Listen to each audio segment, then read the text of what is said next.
Lyon demain, le quart d'heure lyonnais, toute l'actualité chaque matin. Parce que Lyon demain se dessine aujourd'hui, voici l'essentiel de l'actualité. En ce mercredi, nous sommes le 6 octobre. Jean Castex doit évoquer le plan de relance aujourd'hui, notamment la partie consacrée au développement des transports en commun des collectivités locales. Le futur téléphérique de Lyon sera financé en partie par l'État. Le rapport Sauvé sur les abus sexuels dans l'Église. Le diocèse de Lyon a recensé 76 auteurs d'abus sexuels. Nous écouterons dans cette édition le nouvel archevêque de Lyon, Olivier de Germay.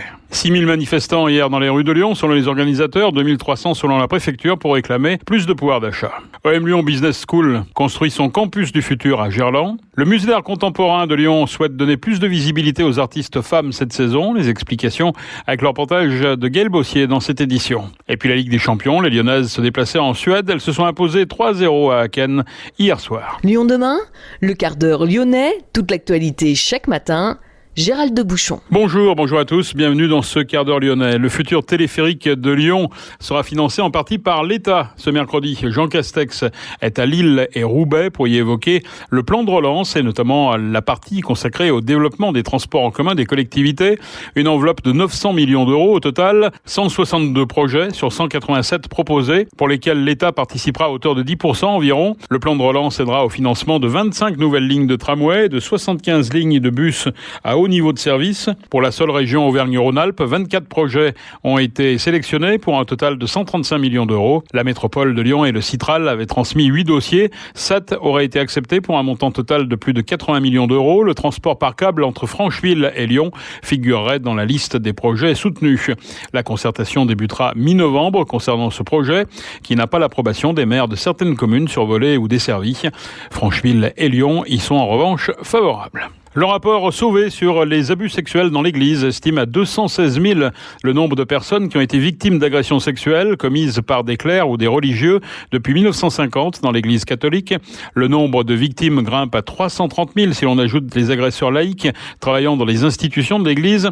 Le diocèse de Lyon a recensé pour sa part 76 auteurs d'abus sexuels, dont 49 sur mineurs. C'est ce qui ressort du rapport de la commission indépendante sur les abus sexuels dans l'Église. 76 prêtres et religieux auteurs d'abus sexuels ont été recensés par le diocèse dans le Rhône, selon le rapport Sauvé. Bernard Prénat était loin d'être le seul. Le nombre de victimes dans le département n'est toutefois pas connu. Le nouvel archevêque de Lyon, Olivier de Germay, a pris la parole hier pour demander pardon aux victimes des prêtres pédophiles.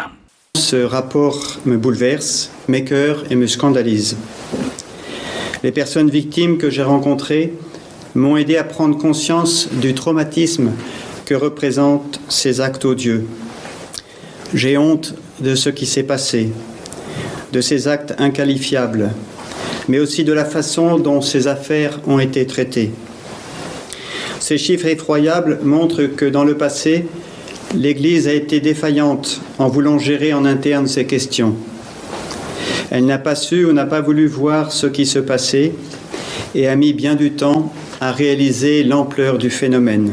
Je voudrais redire aux personnes victimes notre honte et notre compassion.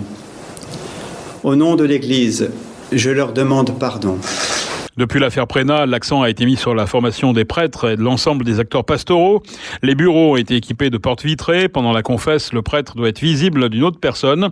Les diocèses communiquent aussi davantage entre eux, contrôlent le passé des religieux et signalent par écrit les gestes dits maladroits. Suite à la présentation du rapport Sauvé, l'évêque de Saint-Étienne, Monseigneur Bataille, a révélé le nombre de personnes venues témoigner de leur souffrance à la cellule diocésaine d'écoute.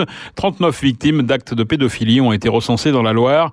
11 auteurs ont été identifiés, dont 6 ont été condamnés. 6 000 manifestants selon les organisateurs, 2300 selon la préfecture pour réclamer hier dans les rues de Lyon plus de pouvoir d'achat. Les syndicats dénoncent la mise en place de la réforme de l'assurance chômage. Dans le collimateur également la crainte d'une relance de la réforme des retraites. Les syndicats demandent aussi une hausse du SMIC, des salaires et du point d'indice pour les fonctionnaires. Lyon demain, un site internet, du son, de l'image, un média complet pour les Lyonnais qui font avancer la ville. OM Lyon construit son campus du futur à Gerland. Les travaux ont débuté cet été, après que l'école ait fait l'acquisition du terrain auprès de la métropole. Le nouvel ensemble sort de terre sur l'ancien tènement des câbles de Lyon. Il sera livré fin 2023 et opérationnel début 2024 avec l'arrivée des étudiants. Cette relocalisation à Lyon, après 50 ans passés à Écully, entre dans le cadre du plan Confluence 2025 qui a pour objectif de faire d'OM Lyon une des meilleures écoles de management en Europe. Le futur campus englobe un parc de 9000 m², mais aucun parking n'est prévu. L'école de commerce compte actuellement 8600 étudiants et 170 enseignants. Notez que OM Lyon entend renforcer sa dimension internationale et attirer davantage d'étudiants du monde entier. L'investissement sur le projet lyonnais est supérieur à 100 millions d'euros. Le musée d'art contemporain de Lyon souhaite donner plus de visibilité aux artistes femmes cette saison, à travers des rencontres, des projections ou des performances. Les explications de Gaël Bossier. Le musée d'art contemporain de Lyon propose en cette rentrée 5 nouvelles expositions mettant les femmes en valeur. J'ai rencontré Isabelle Bertolotti, directrice, pour évoquer cette programmation, mais également une nouvelle salle conviviale pour accueillir des groupes. On se rencontre aujourd'hui, Isabelle Bertolotti, dans le cadre de la nouvelle exposition du MAC que vous avez dédiée aux femmes. C'était votre démarche, votre envie, c'est dans l'air du temps bien sûr, mais pas seulement. Oui, non, c'était en fait un constat. Beaucoup de femmes font des études pour être artistes, et très peu à la sortie. 65% ont le diplôme et puis elles disparaissent. Où sont-elles ? C'est la question. Ça veut dire aussi que les programmeurs ne les programment pas beaucoup, que les collectionneurs ou acheteurs de collections dans les musées les achètent peu. C'est ce qui est souvent lié, hein. Si on les voit pas, on les achète pas. Enfin, il y a une espèce de cercle vicieux qui fait que la femme disparaît et que peut-être aussi que le modèle de l'artiste femme n'est pas assez présent pour que les artistes femmes continuent, parce que c'est dur, c'est un métier dur, hein, pour les hommes comme pour les femmes, mais je me dis, faut pas rester à attendre qu'il se passe quelque chose, faut agir.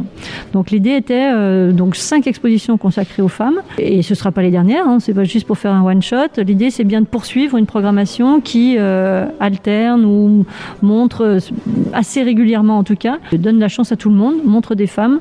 C'est à nous, je pense, femmes aussi, d'agir et de faire en sorte que ces modèles-là soient présents pour que peut-être les plus jeunes se lancent ou restent ou résistent, parce que c'est aussi ça qu'il faut faire pour qu'on puisse ensuite avoir une pluralité de propositions. Alors on n'est pas dans cette dualité non plus ou homme ou femme, hein. On est tout genre confondu, mais avant d'en arriver à ce qu'on ne parle plus de sexe, on va dire, de genre, il faut donner un coup de pouce aux femmes. Donc cette volonté d'avoir une saison consacrée entièrement aux artistes femmes. Le croisement des disciplines est très fertile dans ce que vous nous proposez, dans ce premier volet finalement de ces expositions dédiées aux femmes. Oui, ce qu'on voulait montrer, il n'y a pas une monoculture, on va dire, mais bien des pluralités d'expression. Ce qui m'intéressait, c'était effectivement donc des générations différentes, des provenances différentes, du très local, on va dire, avec même une artiste qui habite dans la campagne, une autre qui est née à Lyon mais qui vit entre New York, Paris, Lyon, et puis des artistes qui sont nés en Slovénie mais qui habitent à Londres, etc.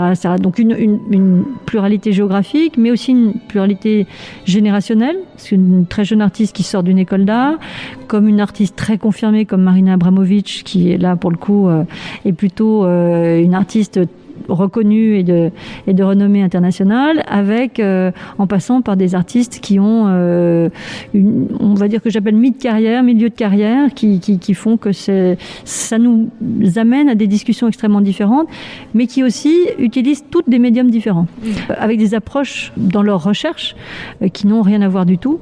Donc on voit qu'il n'y a pas le fameux female gaze, etc., c'est-à-dire une version qui serait uniquement féminine de l'art, mais bien des pluralités d'expression à travers le dessin, à travers la performance, la peinture, la sculpture, la musique, avec certaines utilisent des vidéos en provenance plus classique, photographie et cinéma, et puis d'autres font plus films d'animation avec des dessins et des peintures, et puis certains, ce sont la vidéo qui retrace leur pratique performative. Voilà, on est dans des choses très diverses, diverses qui permettent à un public de voir comment, à travers ces différentes vies, elles ont réussi à exprimer leur créativité dans des formes très très différentes. Parlons un petit peu de cet espace dans lequel nous nous trouvons également. Vous avez imaginé une pièce du musée qui donne d'ailleurs magnifiquement sur le parc pour pouvoir recevoir des groupes. On avait envie de casser un peu cette image du musée où on rentre, on fait pas de bruit et on ressort et voilà. Et non, l'envie qu'on a maintenant, c'est d'être plutôt dans une forte convivialité.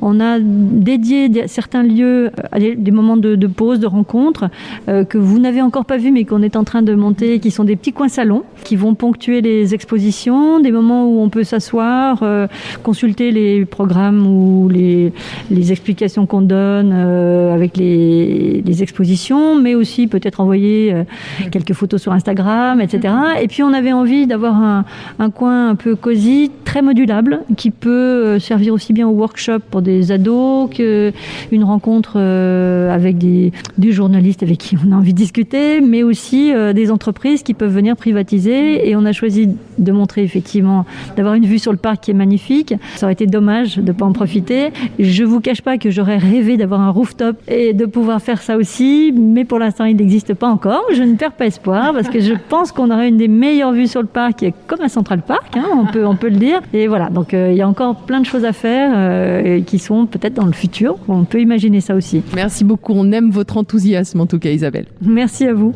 Des expositions monographiques du MAC de Delphine Ballet, Yasmina Sibik et Christine Rebet sont visibles jusqu'au 2 janvier prochain. Idem pour le 3e étage dédié au travail de Marina Abramovic et Ulay.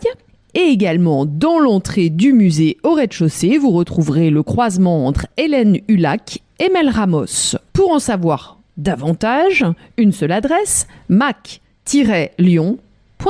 Merci Gaël. Le nouveau doyen des Français habite dans le Rhône, à Saint-Romain-en-Galles, près de Vienne. Marcel Meiss, c'est son nom, 112 ans. Il est devenu l'homme le plus âgé de l'Hexagone depuis la mort hier de Jules Théobald, de 3 mois son aîné. Marcel Meiss est un ancien taxi ambulancier et garagiste.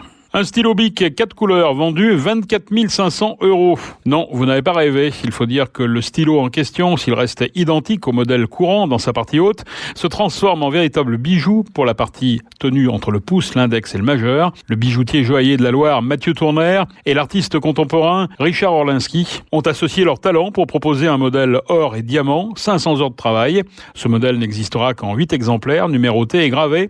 3 autres modèles sortiront des ateliers Tournaire pour des bourses plus modestes, en bronze plaqué or jaune, or rose ou or palladium.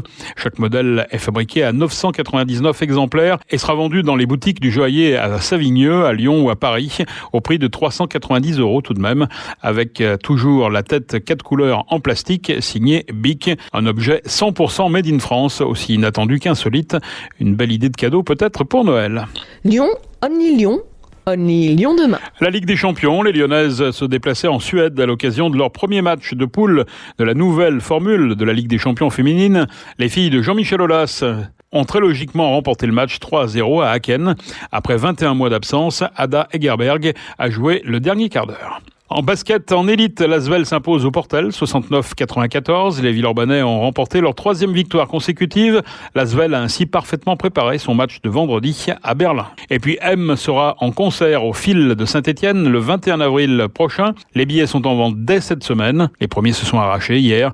D'autres seront disponibles dès aujourd'hui. Merci d'avoir suivi ce quart d'heure lyonnais. On se retrouve bien sûr demain, même heure, même antenne. En attendant, restez prudents.